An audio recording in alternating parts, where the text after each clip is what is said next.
नमस्ते दोस्तों, मैं मौर्य वर्षा मेरे यूट्यूब चैनल पर आप सबका स्वागत करती हूँ। आज हम ठकुरी बाबा महादेवी वर्मा द्वारा लिखित जो रेखा चित्र है उसको देखने वाले हैं। ठीक है। स्मृति की रेखाएं जो महादेवी वर्मा का जो अन्य गद्य साहित्य है उसका जो संकलन 1945 में हुआ था, जिसमें भक्ति चीनी फेरे वाला, जंगिया धनिया, मन्नू की माँ, ठकुरी बाबा, बेरेठीन गुंगिया, ऐसे जो संस्मरण है रेखा चित्र उसका संकलन स्मृति की रेखाओं में किया गया है। ठीक है। अब इसमें जो ठकुरी बाबा है उसको हम देखने वाले हैं। वैसे ठकुरी बाबा का जो चरित्र इसमें आया है उसका और काव्य का यानी एक कवि का, इन दोनों की तुलना लेखिका ने इसमें की है। ठीक है। इसके जो विषय बन पड़ते हैं उसमें है ठकुरी बाबा का व्यक्तित्व इसमें उभर कर आता है, कवि का असली स्थान जीवन में क्या है इसको भी लेखिका ने इसमें चित्रित किया है। काव्यानंद की प्राप्ति कब होती है, या बड़े बड़े काव्य सम्मेलन में होती है, या ऐसे जो भक्त, जो साधु, जो वेश में जो काम करते हैं बिना कुछ लिए, बिना कुछ स्वार्थ के, वह अपने अंदर का जो काव्य उमड़ते हैं, क्या वह काव्यानंद की प्राप्ति देता है। यानी इसका जो तुलनात्मक अध्ययन लेखिका ने इसमें किया है। और देहाती जीवन का जो चित्रण थोड़ा बहुत लेखिका के बातों से हमें इसमें स्पष्ट झलकता है। ठीक है। अब इसमें जो पात्र है स्वयं लेखिका है, भक्तिन, ठकुरी बाबा, वृद्धा ठकुराइन, जो ठकुरी बाबा की बेटी बेला है, काची जो विधुर है काका, सहुआरिन, ब्राह्मण दंपति। ठीक है। अब इसमें जो ठकुरी बाबा और उनके साथ बहुत सारे बच्चे, बूढ़े, प्रौढ़, बहुत सारे जो लोग हैं एक साथ भीड़ बनाकर लेखिका के आंगन में एक साथ एक दिन घुसते हैं मतलब आ जाते हैं। और आने के बाद लेखिका के साथ रहने वाली जो भक्तिन है, उनका जो खाना बनाती है, घर संभालती है, वो भक्तिन तो पहले क्रोध में आ जाती है, लेकिन जैसे ही उस वृद्ध जो व्यक्ति ने अपने मधुर वाणी में लेखिका को कहा कि हमें कुछ देर या कुछ दिन यहाँ रहने की अनुमति दी जाए, क्योंकि अब जो समय है शाम हो रही है और इस समय हम परदेश से आए हैं, पैदल चलते आए हैं, हम थक गए हैं और हमें यहाँ रहने की इजाज़त दी जाए। वो अनुमति मांगता है बहुत ही विनम्रता से, आत्मीयता से, और लेखिका को भा जाता है। हालांकि भक्तिन को ये अस्वीकार है, लेकिन लेखिका उसे अनदेखा करते हुए ठकुरी बाबा को वहाँ रहने की इजाज़त दे देती है। ठीक है। अब जो भक्ति ने बाहर अलग से खाना बनाती है, लेखिका अंदर अपने कोठरी में गई है। अब यहाँ पर सब लोग आंगन के उस जगह पर वह अपना अपना अस्तित्व टिकाए हुए हैं। उनका पूरा अस्तित्व देखकर, उन लोगों का रहन सहन देखकर, उनकी जो स्त्रियों का रहन सहन देखकर लेखिका को सूक्ष्म अध्ययन होता है।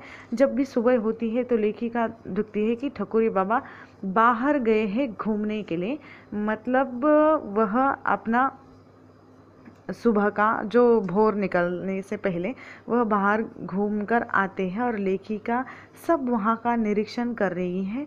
और बहुत ही बड़े प्यार से ये लोग लेखिका को बात करते हैं और लेखिका के को खाने के लिए तिल का लड्डू और कुछ अचार देते हैं। और लेखिका न चाहते हुए भी, क्योंकि ये तो शहरी खाने में रुचि रखने वाली लेखिका उस ग्रामीण बाबा के हाथों से दिया हुआ तिल और जो कुछ आचार है वह खाती है, और खाने के बाद उसे जो स्वाद मिलता है, जो उसमें अपनापन लगता है, वह उसे भा जाता है।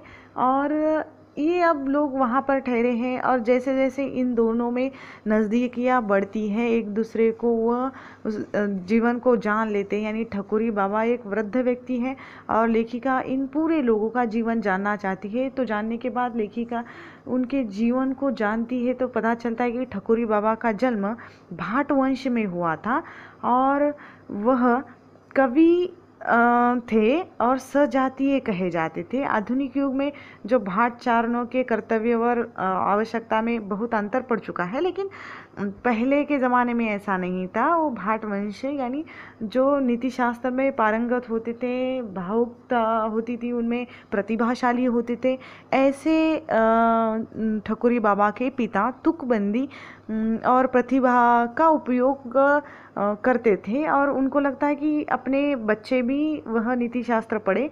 उनको 2 पत्नियां थी। किनको? ठकुरी बाबा के पिता को। पहली पत्नी तो पहले ही परलोकवासी हो जाती है, दूसरी पत्नी भी धीरे धीरे उसका भी देहांत हो जाता है और बेचारे सौतेले भाई के हाथों ठकुरी बाबा का जीवन बीतने लगता है पिता की मृत्यु के पश्चात। फिर छोटा भाई बेचारा ये भाई की चाकरी करके बदले में सिर्फ भोजन और वस्त्र पाता है और बिना किसी स्वार्थ के वहाँ अपना जीवन बिताता है। अब भाई लोग इसकी शादी एक विजातीय लड़की के साथ करवा देते हैं और करवा देने की एक सुशील लड़की के साथ गठबंधन तो होता है, लेकिन बाद में जब भौजाइयाँ उस भाभियों के साथ इनकी पत्नी की बनती नहीं है और ये बेचारी वहाँ द्वेषी बन जाती है, यानी वहाँ उसे अपराधी सिद्ध किया जाता है। अब पति ऐसा है, ना ही पत्नी का साथ देता है, ना ही दूसरी का यानी जो भौजाई है उनका साथ देता है, यानी ये वहाँ पर तटस्थ रहता है, अपने गांव के खेतों में जाता है, इधर उधर घूमता है। फिर जो कुछ लोग उनको मिलता है अपना काव्य वाचन करता है, कबीर के पद दोहे सुनाता है, गीत गाता है, उसके बदले में या उपहार स्वरूप या पुरस्कार स्वरूप उनको जो कुछ मिलता है उसमें सिर्फ अन्न या दाल रोटी या मिर्च रोटी ऐसे दिया जाता है, या गुल तिल ऐसे बांधकर कुछ लोग जो उदारता प्रकट करते हैं। लेकिन इसमें भी जो ठकुरी बाबा है खुश रहते हैं और प्रसन्न होते हैं। और कुछ वर्षों पश्चात ठकुरी बाबा को एक कन्या होती है, यानी उनकी पत्नी एक कन्या को जन्म देती है। जैसे ही कन्या को 1.5 वर्ष होता है तो उस पत्नी की मृत्यु हो जाती है, जिसमें वह प्रस्तुति के समय में उचित चिकित्सा न होने के कारण इनकी मृत्यु हो जाती है। पत्नी की मृत्यु के दिन भी ठकुरी बाबा घर पर नहीं थे और ठकुरी बाबा जब घर पे आते हैं तो उनको पत्नी की मृत्यु के कारण उनको बहुत दुख होता है, उनका दिल हिल जाता है और वह अपनी पत्नी की मृत्यु से निकलकर अपनी बेटी के बड़े होने की या उसको संभालने की जो जिम्मेदारी उठाते हैं और उसके साथ अपनी बूढ़ी मौसी को ले आ जाते हैं। हालांकि बूढ़ी मौसी को साथ रखते हैं लेकिन पूरी अपनी बच्ची की देखभाल वो स्वयं करते हैं, जैसे कंघी करना, नहाना, खाना पीना सब। फिर बालिका या उस छोटी बच्ची का नाम बेला रखा जाता है। जब बेला 6-7 की हो जाती है तो ठकुरी बाबा अपने काव्य प्रेमी या सहजाती एक सुशील जो लड़का है जो चेचक के बीमारी के कारण एक आँख उसकी गई है, मतलब एक आँख से वो अंधा है और दूसरी आँख भी है लेकिन उससे भी वो धुंधला धुंधला उसे दिखाई देता है, वही अंधा है।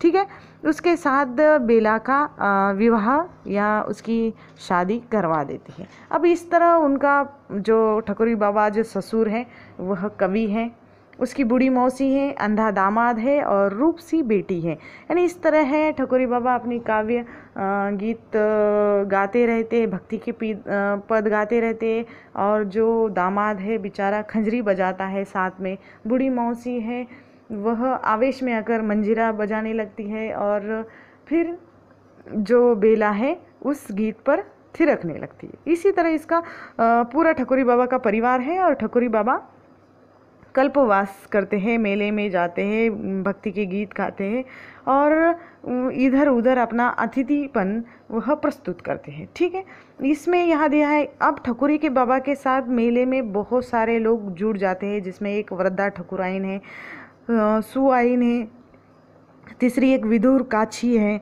फिर ब्राह्मण दंपति हैं, ऐसे बहुत सारे लोग इसमें जुड़ जाते हैं। उनका भी थोड़ा थोड़ा वर्णन इसमें दिया गया है। ठीक है, अब ठकुरी बाबा जैसे ही लेखिका के घर में पूजा रखने की विनती करते हैं तो लेखिका को हालांकि कीर्तन या भजन करने में कोई भी रुचि नहीं है, फिर भी वह उस जो ठकुरी बाबा है उसको अपने घर में पूर्णिमा के दिन भजन एवं कीर्तन करने की अनुमति देती है। हालांकि लेखिका को ये पसंद नहीं है और वह अनुमति देती है, लेकिन उन लोगों का भजन कीर्तन गीत जो कबीर सूर तुलसी के जो गीत गाकर लेखिका इतनी प्रसन्न हो जाती है और उनके गीतों में वह डूब जाती है। लेखिका यहाँ तुलनात्मक करती है कि जिस तरह बड़े बड़े काव्य सम्मेलनों में भी वहाँ पर काव्य की प्रस्तुति की जाती है, लेकिन वहाँ पर कोई भी मंत्रमुग्ध नहीं होता। हालांकि सुनाना है मतलब सुनाना और सुनना है मतलब सुनना, ऐसी बातें हो रही हैं। लोग सिर्फ काव्य सम्मेलन से बाहर निकलते तो एक बोझ लेकर बाहर आते हैं। एक एक डेढ़ डेढ़ घंटा 2 घंटे ये काव्य सम्मेलन चलते रहते, एक एक व्यक्ति सुनाता रहता है, लेकिन उससे जो काव्यानंद की प्राप्ति होती है वहाँ पर नहीं होती। लेकिन आज लेखिका ने यहाँ पर जो अनुभव किया है ठकुरी बाबा और उनके मंडली के लोगों के साथ, तो वह मंत्रमुग्ध हो जाती है।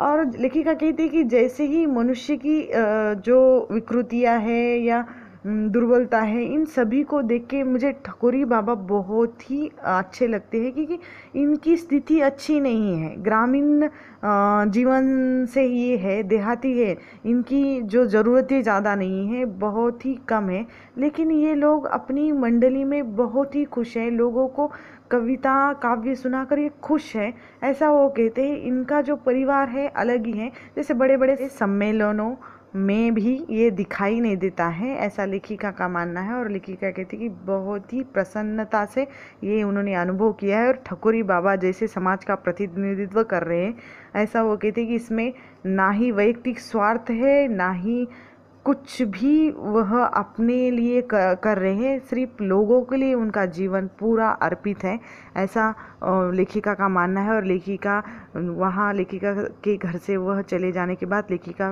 दोबारा भी मेले में उनको कई बार मिल चुकी है, और जैसे जैसे उनकी उम्र हो रही है, उम्र के ढलते हुए उनका जीवन की जो गतियाँ भी थम रही है, तो लेखिका उनको हंसकर कहती है कि आप स्वर्ग में रह सकोगे बाबा, क्योंकि स्वर्ग में रहने के बाद आपकी और स्वर्ग के लोगों की वहाँ पर, या स्वर्ग के जो गंधर्व हैं उनके और आपके जो मेल वहाँ पर नहीं जमने वाली, और तुम वहाँ जचोगे नहीं, ऐसा वह कहती हैं। तो वह कहती कि रहना भी कौन चाहता है स्वर्ग में, अगर न पसंद आए तो धकेल देंगे मुझे यहाँ धरती पर, ऐसा वो ठकुरी बाबा कह रहे हैं। यानी उनके जीवन से लेखिका बहुत ही प्रभावित होती है, और लेखिका ने यहाँ पर काव्य की और एक ग्रामीण देहात से निकला हुआ कवि जो स्व इच्छा से कहीं पर भी काव्य वाचन करता है, कहीं पर भी रहता है, कहीं पर भी जो सहृदय व्यक्ति है उनको अपने काव्य से मंत्रमुग्ध कर देता है, ये हमें इस रेखा चित्र में ठकुरी बाबा के माध्यम से देखने को मिलता है। ठीक है, महादेवी वर्मा ने ठकुरी बाबा के माध्यम से जो ग्रामीण देहात के जो कवि हैं उनका भी चित्रण हमें इसमें किया है, और इसमें जो कल्पवास की जो भूमिका दी है, जो अंधश्रद्धा वाले जो साधु या महाराज लोग होते हैं उनको भी उन्होंने यहाँ पर कुछ बातें सुनाई हैं, लेकिन ठकुरी बाबा वैसे नहीं हैं जो मनोरंजन और बिना कुछ लिए हुए लोगों को मंत्रमुग्ध कर देते हैं, लोगों को खुश कर देते हैं। ठीक है, अब ये ठकुरी बाबा यहाँ पर समाप्त हो जाता है। धन्यवाद।